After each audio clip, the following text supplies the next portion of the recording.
momentos y el presidente de la Asamblea está haciendo el conteo de los votos. 147 diputados aprobaron la designación. No te escucho bien, Derlis. Ajá. Fue designado como fiscal general de la República Larry de Boy, con la aprobación de 147 votos, de acuerdo a lo que informó el presidente de la Asamblea Nacional, Jorge Rodríguez. Aún queda pendiente el proceso de designación del defensor del pueblo, que en los próximos minutos se va a estar realizando. Entonces, reiteramos que mientras el Gran Polo Patriótico presentó como propuesta a Larry de Boy, la bancada Libertad presentó a la aspirante Magali Vázquez como aspirante al cargo de fiscal general de la República. Esta propuesta fue rechazada por la plenaria. Mientras se realizan estos últimos ajustes con respecto a la votación del fiscal general de la República, también aprovecho a comentarte, Albany, que hace algunos minutos también fue sancionada la ley orgánica de minas. Muy bien. Y pues ya fue también presentado esta ley, este instrumento a los trabajadores. Rápidamente también se actualizó y comienza el proceso de postulación de los candidatos para el cargo de defensor del pueblo, y en estos momentos ya toma el derecho de palabra otro de los diputados para presentar su propuesta a la Defensoría del Pueblo. Lo hace David Uzcategui. Muy bien, Derlis, estaremos entonces muy pendientes de quién resulta designado como defensor del pueblo, y repetimos para nuestra audiencia, quienes nos sintonicen hasta ahora, que en primer lugar ya fue aprobada la ley de minas, y se acaba de escoger a Larry de Boe con 147 votos como nuevo fiscal general de la República. Gracias a Derlis Marchán, reportera de Unión Radio desde la Asamblea Nacional.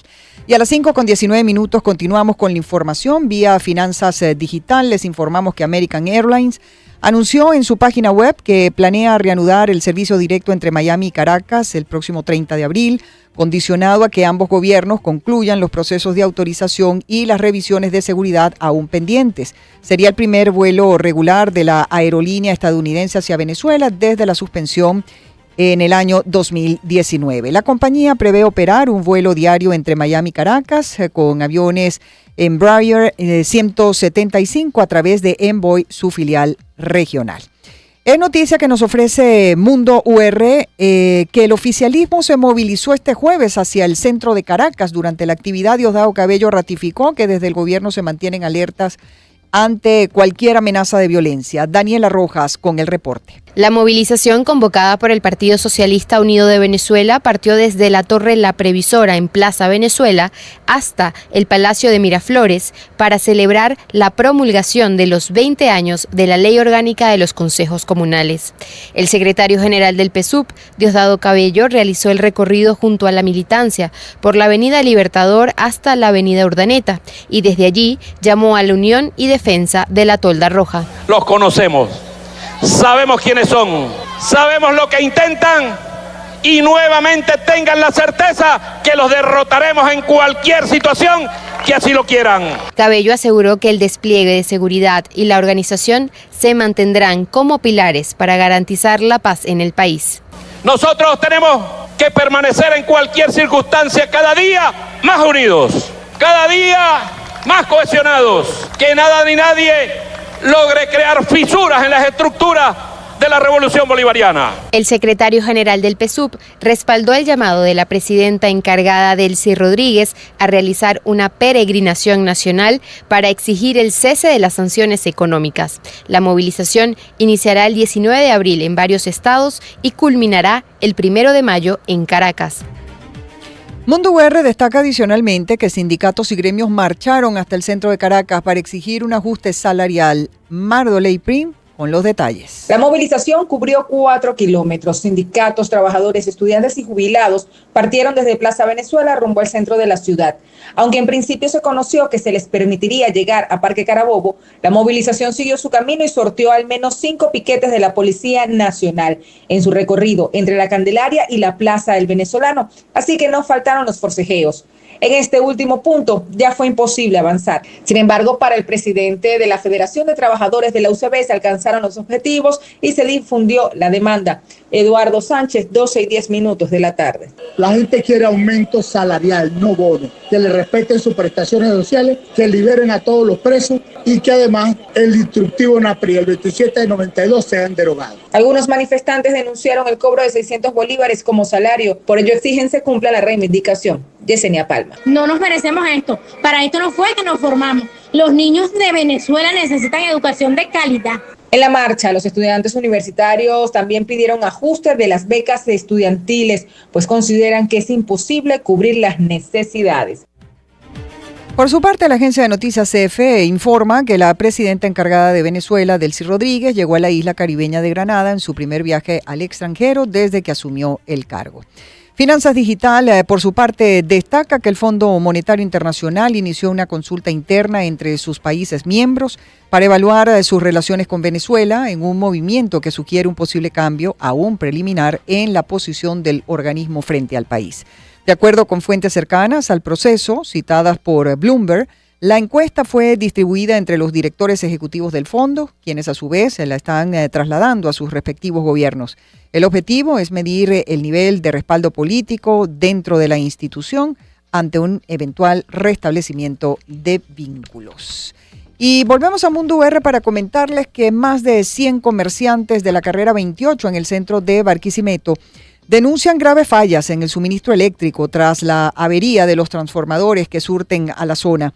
La interrupción del servicio afecta la actividad económica de varios centros comerciales y locales independientes. Ramón Vélez nos amplía.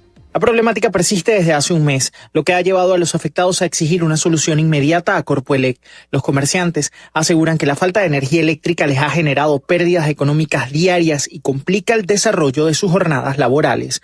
Juan Carlos Piña, comerciante afectado, 9 de la mañana. Bueno, esto nos ha creado un gasto adicional porque, aquel inquilino que tiene la posibilidad de tener una planta eléctrica le genera un gasto en gasolina diario por la medida chiquita de 10 litros de gasolina. Aquí son 26 locales que están afectados por el servicio, aparte de Barquisimeto 4, que estamos hablando de que son 92 locales, 91, 92 locales, y Centro Comercial Metropolitano, creo que es que se llama así, el que está en la esquina de la 28, esquina de la 18, en donde hay 2 locales más. Aunque se intentó obtener el testimonio de otros comerciantes del sector, estos prefirieron no ofrecer declaraciones ante los medios de comunicación tras la situación que padecen.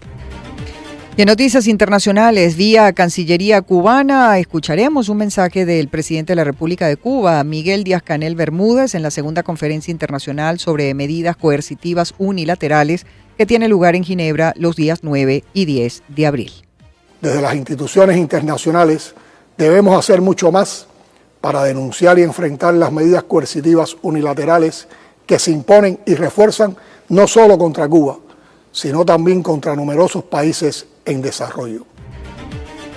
La agencia de noticias EFE, por su parte, reporta que la presidenta de México, Claudia Sheinbaum, se mostró, abro comillas, orgullosa de apoyar a Cuba con el envío de ayuda humanitaria y rechazó las versiones sobre el supuesto ocultamiento de información sobre el respaldo mexicano a la isla caribeña.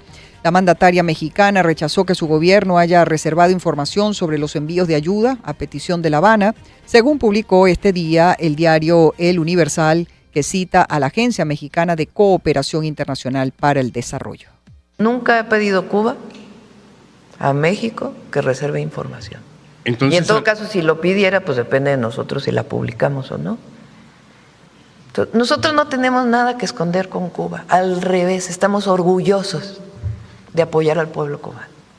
Orgullosa estoy de apoyar al pueblo de Cuba, porque es la mejor tradición diplomática que ha tenido nuestro país. Porque México es hermano de los pueblos y nos sentimos orgullosos de apoyar a Cuba, como apoyamos a El Salvador, como apoyamos a Honduras con el programa Sembrando Vida, como apoyó el general Lázaro Cárdenas a la República Española, como apoyaron gobiernos posteriores a la llegada de muchísimos sudamericanos frente a los golpes de Estado, como apoyamos a California con los incendios forestales, como apoyamos al pueblo de Chile con los incendios forestales, como apoyamos a Haití cuando tuvieron los problemas del huracán. México es un país con una tradición hermosísima de fraternidad con los pueblos y nos sentimos orgullosos, y todas y todos los mexicanos se deben sentir orgullosos de ello. Por eso no tenemos nada que esconder. Volvemos a Mundo UR para comentarles que el presidente de Ecuador, Daniel Noboa, señaló que en lo que va de año se han registrado más de 1.800 homicidios en el país andino y defendió la iniciativa denominada como Plan Fénix para combatir la delincuencia. ¿Qué ha pasado en 2 años y medio? Hemos agarrado al 90% de las cabecillas y de los objetivos de alto valor que fueron determinados en ese momento. Por su parte, el secretario general de la OTAN, Mark Rutte, aseguró en Washington que comparte con el presidente estadounidense Donald Trump la preocupación de que China y Rusia se involucren aún más en Groenlandia y consideró que la Alianza Atlántica debe defenderse. Es una noticia de Mundo UR. El presidente Reagan sabía, y lo que yo sé hoy es algo muy simple.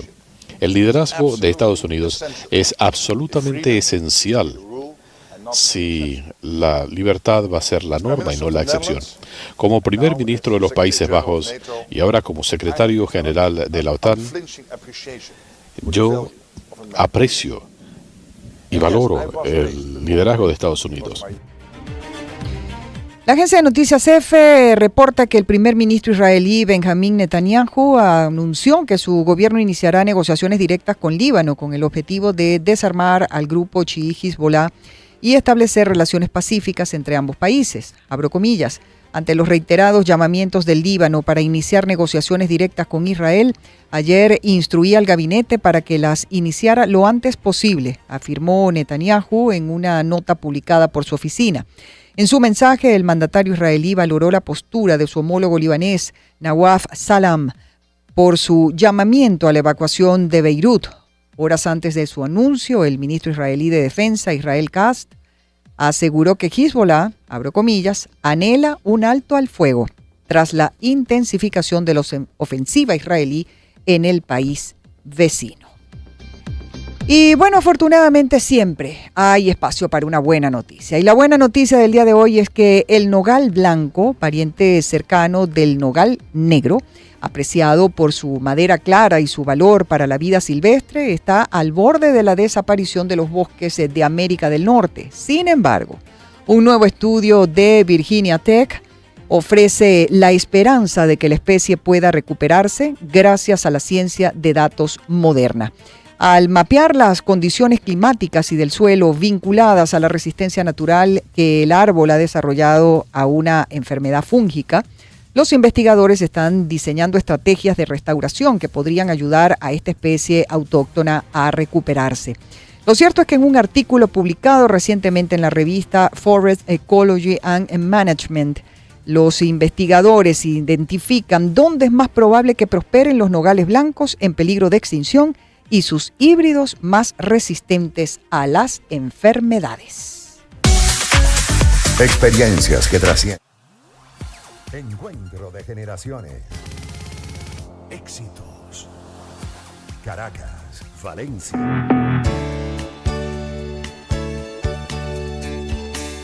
Qué buen tema este que suena de fondo. El tema principal de la serie The Greatest American Hero de 1981, interpretado por Joe Scarborough, es uno de los hitos más curiosos de la cultura pop de los años 80. Aunque Scarborough grabó su primer disco a los 14 años, el éxito masivo le llegó una década después, gracias a esta canción escrita por el prolífico compositor de televisión Mike Post. Un dato fascinante es que el tema alcanzó el puesto 2 en el Billboard Hot 100, siendo superado únicamente por el clásico Endless Love de Diana Ross y Lionel Richie.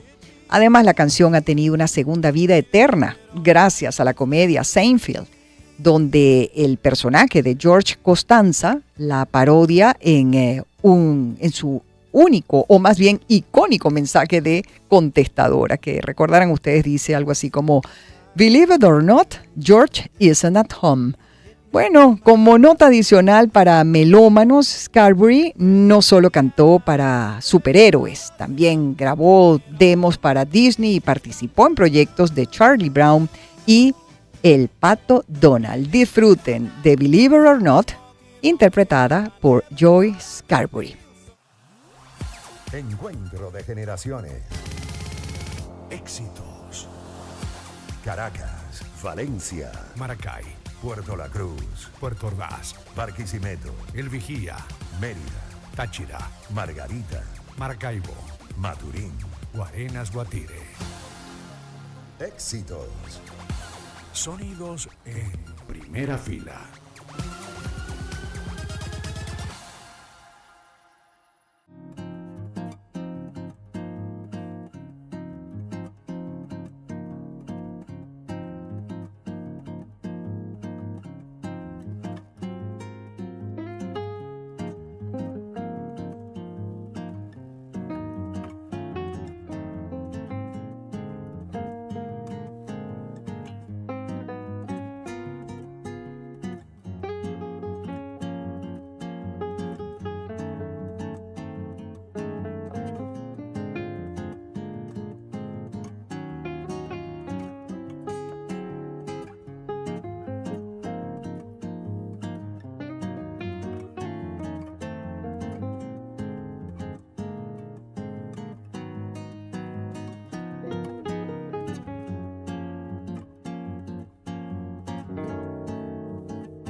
Con Albany Lozada. Esto es publicidad. Con Changán Venezuela tienes respaldo en cada kilómetro, porque te ofrecen una garantía robusta de 5 años o 150,000 kilómetros pensada para brindar tranquilidad y confianza en cada kilómetro recorrido. Además, un amplio stock de repuestos y un equipo técnico altamente capacitado que está formado en su centro de entrenamiento automotriz con certificación internacional avalada por la casa matriz en China. Con Changán, haz lo posible. Conquista el camino. Y hazle el día especial a alguien. Regálale una Marilú de Puig. Qué galleta tan deliciosa. Siempre oportuna. ¿Eh? Piensa en la sonrisa de esa persona especial al encontrar una Marilú con un mensaje bonito. Sorpréndela cuando menos lo espere. Un pequeño detalle puede significar mucho, endulzando los momentos importantes de quienes más queremos junto a Galletas Puig. Así que escribe unas palabras bonitas y sorprende a quienes más quieres, porque a veces lo más simple es lo más especial. Marilú de Puig, un detalle que endulza tu día. Encuentro de generaciones. Éxitos. Caracas, Valencia, Maracay, Puerto La Cruz, Puerto Ordaz, Barquisimeto, El Vigía, Mérida, Táchira, Margarita, Maracaibo, Maturín. Guarenas, Guatire. Éxitos. Sonidos en primera fila.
Encuentro de generaciones.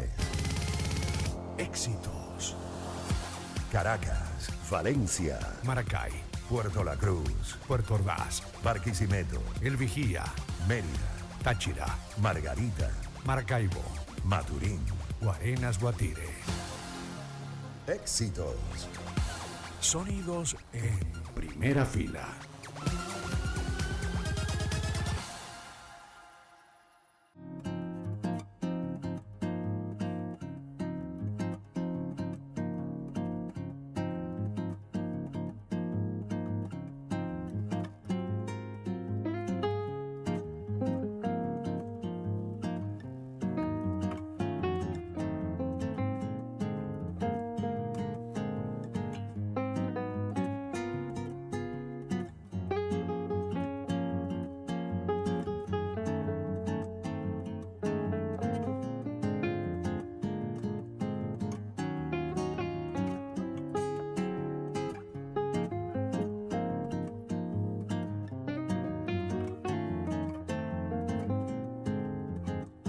Con 42 minutos de la tarde, y antes de recibir a nuestro invitado para comentar acerca del impacto del tema petrolero en Venezuela y el mundo tras la guerra de Irán, Urbi Garay, presidente de la Academia Nacional de Ciencias Económicas y director de investigaciones del IESA. Buenas noticias importantes, ya les habíamos comunicado, y a quienes nos sintonicen hasta ahora, que la Asamblea Nacional aprobó en su sesión de este jueves la designación de Larry de Boe como el nuevo fiscal general de la República, con un total de 275 votos a favor.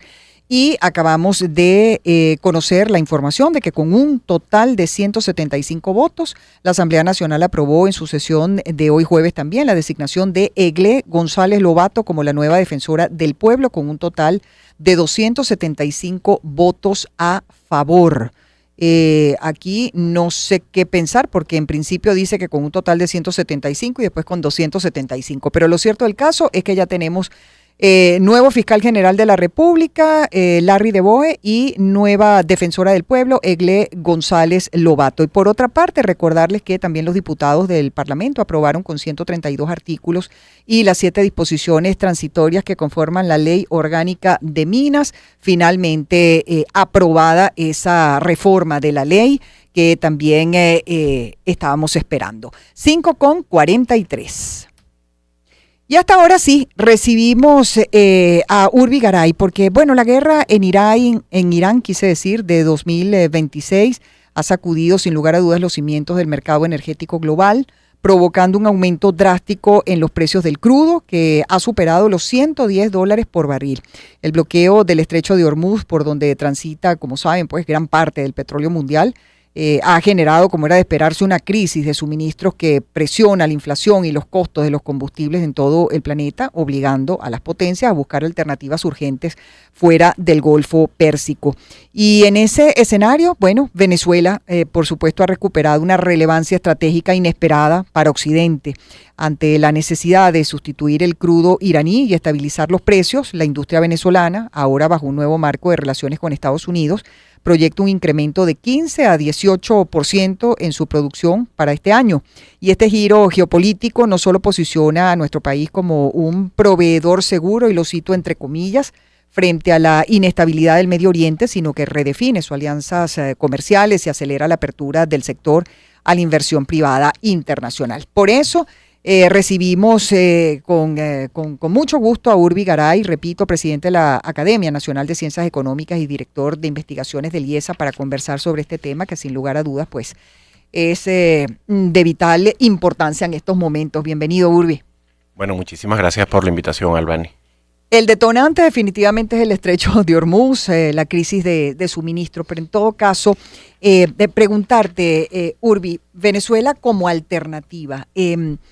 Ante la crisis en Irán, ¿nuestro país tiene la capacidad técnica real de aumentar su producción de forma inmediata para cubrir ese vacío, o es más bien una expectativa geopolítica que una realidad operativa?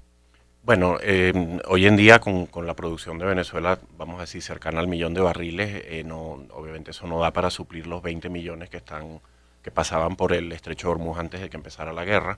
Entonces el impacto de Venezuela en el mercado mundial es muy pequeño, es 1% del consumo mundial, aproximadamente.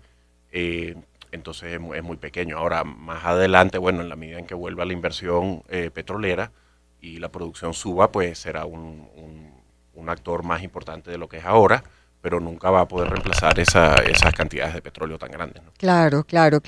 ¿Y cuál es el precio de equilibrio, si podemos hablar de un precio que se acerque a eso, que necesite nuestro país, Urbi, para estabilizar la economía interna de Venezuela? Porque eso es lo que más nos importa en este momento realmente, y sobre todo si eso puede lograrse con ese precio en este mismo año 2026. Bueno, ahí, digamos, es difícil responder a esa pregunta porque necesitamos mucho más información de la que se ha publicado, ¿no? Claro. Pero sí quisiera comenzar diciendo que digamos, desde comienzos del año, con los cambios que hubo y con Estados Unidos ya, bueno, negociando el petróleo, en vez de que fuera China, con el tema de las sanciones, vendiéndose a descuento, ya pagando completo, estamos recibiendo mucho más de lo que recibíamos originalmente. Y además a eso se une, o sea, hay como que 3 variables este año, ¿no? Primero, que ya no vendemos a descuento, sino a precio completo. Segundo, que la producción va a ir aumentando, no dramáticamente, pero digamos 200.000 barriles a lo mejor este año, algo así, hasta 1.200.000 a final de año. Y en tercer lugar, se está produciendo esta crisis que empezó hace un mes, algo así, con el estrecho de Hormuz y la subida de los precios del petróleo, que estaban en $60, pasaron a 100. Sí. Entonces ha habido un aumento importante, aunque lo del estrecho de Hormuz se resolviera, que no está nada claro que se vaya a resolver próximamente, pero sí que vaya mejorando la situación. Los precios del petróleo se espera que lo que resta del año sigan altos, relativamente altos. Claro. No a $100, pero tal vez a 80, a 85, algo así. Sí, porque nos interesa mucho la recuperación de Venezuela, y en ese sentido, Urbi, con el nuevo marco de relaciones con los Estados Unidos, están dadas las condiciones jurídicas, que eso también es importante para que las transnacionales inviertan los miles de millones de dólares que requiere PDVSA para su recuperación.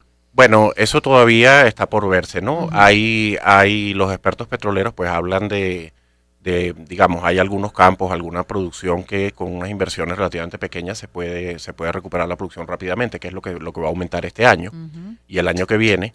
Pero luego para lo que son las inversiones en la faja petrolera brownfield, que llaman, o inversiones desde cero, pues en proyectos a 10, 20, 30 años, ahí es donde vamos a ver realmente si las transnacionales que tanto se van a comprometer, ¿no? Y de eso va a depender el aumento a 2 millones, 3 millones en los próximos años, que sería la meta, ¿no? Va a depender mucho de eso y bueno, todavía está por verse, pues porque apenas se sancionó la ley y hay que esperar a que entre en vigencia, etcétera. Así es, y cómo va funcionando todo. Sí. ¿Y de qué manera el aumento de los fletes y la energía por la guerra en Irán están afectando los costos de las importaciones de alimentos y de bienes básicos en Venezuela? Porque ese es otro tema, el tema de la inflación y lo que el ciudadano común siente en su bolsillo. Claro, va a haber un impacto efectivamente porque bueno, cada vez que suben los precios del petróleo a nivel mundial, nosotros somos productores, exportadores, nos beneficiamos por ese lado, pero por el lado de las importaciones, bueno, todos los países que consumen petróleo, los costos de producción aumentan, ¿no? Y los fletes están aumentando además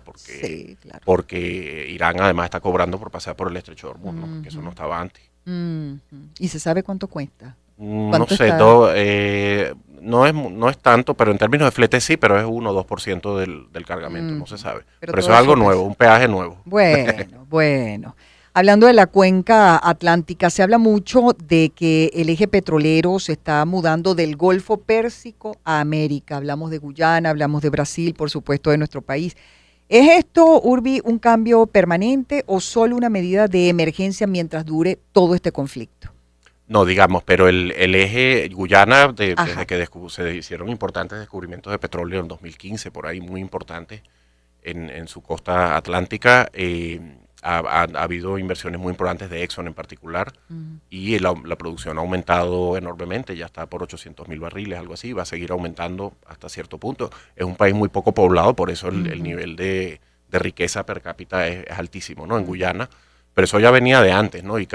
Pero esos países pues tienen un límite, no es que van a nunca poder suplir lo que viene del Golfo Pérsico, que es la principal zona petrolera del mundo. Ciertamente. Y es muy importante recordar, bueno, también que Estados Unidos, que es un productor importante, pero por muchos años tenía un déficit en la importación de petróleo. Ya desde hace unos 10 años, un poco más, pues con el aumento de la producción de fracking, la producción petrolera aumentó realmente, el primer productor del mundo en este momento. Y hablando de crecimiento y en lo que, nos impacta a nosotros, el crecimiento nacional. Se proyecta entre 15 y 18% en la producción nacional, pero ¿es suficiente esto para frenar la devaluación y mejorar el poder adquisitivo de los venezolanos o no? Bueno, no digamos, lo que pasa es que hay tantas situaciones por resolver que una de ellas obviamente es esa, ¿no? Vamos a decir, este año con los precios mayores, con la producción mayor, cobrando completo, no con descuentos de lo que se vendía a China, las exportaciones petroleras más que van a duplicar las del año pasado en dólares. A lo mejor se acercan a 27 mil, 30 mil millones de dólares. Y además están, bueno, las remesas y otras entradas de divisas por exportaciones del sector privado, que no son tan grandes. Entonces este año las exportaciones van a aumentar de manera importante, el flujo de caja del gobierno debería aumentar también de manera importante. Hay la posibilidad, afortunadamente, de producir aumentos de sueldo, no a los niveles que teníamos hace 10, 15 años, pero sí que haya un cierto aumento próximamente y gradualmente eso es posible. También hay que invertir en electricidad, hay que invertir en infraestructura, hay que pensar, ahí está el tema de la deuda externa de Venezuela, que estamos en default. Venezuela debe unos 170 mil millones de dólares, eso locura. También hay que arreglarlo. Para arreglarlo hay que ir al Fondo Monetario, con el cual ya hoy salió una noticia de Bloomberg que ustedes leyeron antes, sobre, pero digamos, hay que llegar a acuerdos con los multilaterales, tienen que reconocer a Venezuela, hay que refinanciar la deuda, son muchísimas cosas, pero bueno, son muchísimas.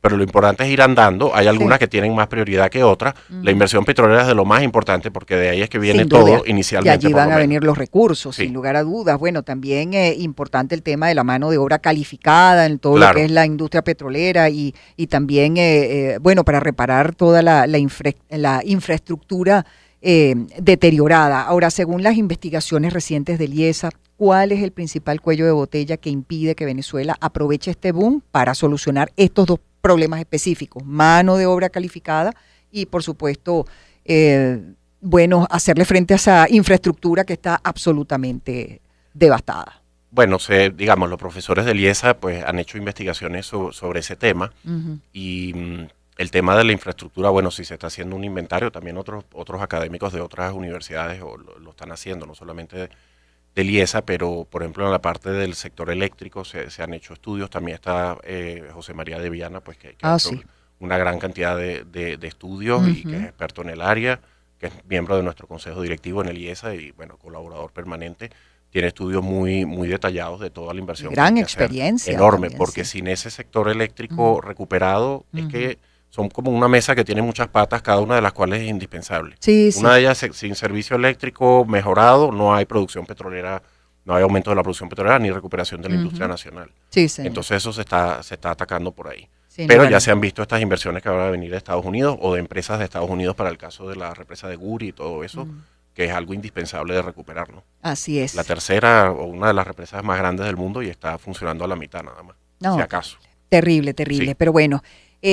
Bueno, muy agradecida de que hayas venido hasta acá. Urbi Garay es presidente de la Academia Nacional de Ciencias Económicas y director de investigaciones del IESA. Un placer haberte tenido acá en Agenda Éxitos, bueno, para seguir de alguna manera informándonos cómo va la situación. Y sí, definitivamente la palabra es paciencia, paciencia y más paciencia, que ya no sabemos hasta cuándo habrá que tener, pero se están produciendo los cambios. Sí, señor. Así es. Son las 5:55 de la tarde y ya tengo en la línea telefónica a Gustavo Villasmil, médico internista, profesor de la Universidad Central de Venezuela. Además es miembro de la Organización Médicos por la Salud.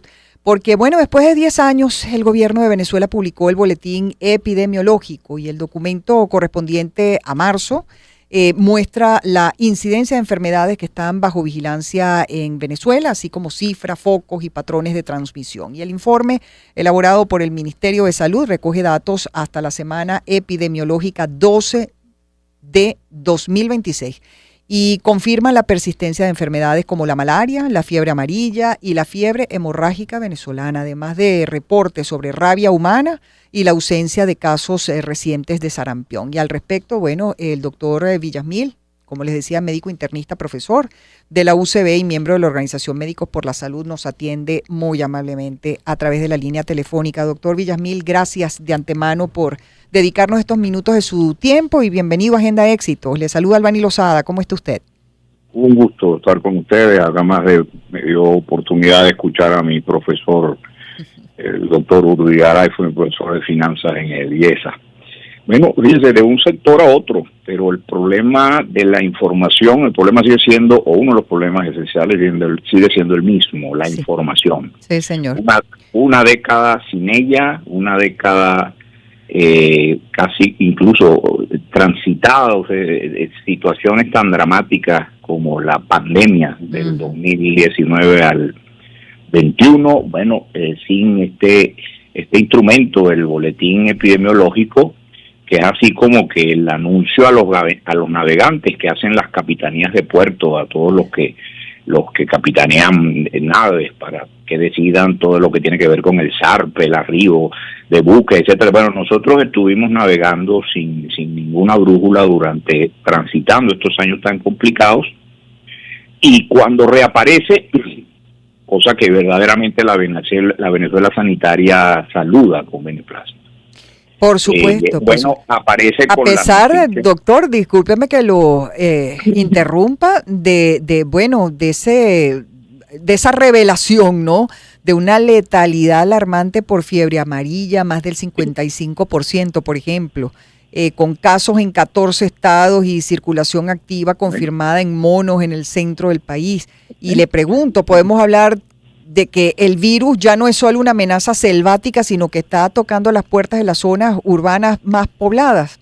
Sí, fíjese, el 60% de la fiebre amarilla o la fiebre amarilla histórica que conoció este país, por cierto, en un mapeo que hizo uno de nuestros grandes de la sanidad pública venezolana, el gran rumeno Isaac Díaz,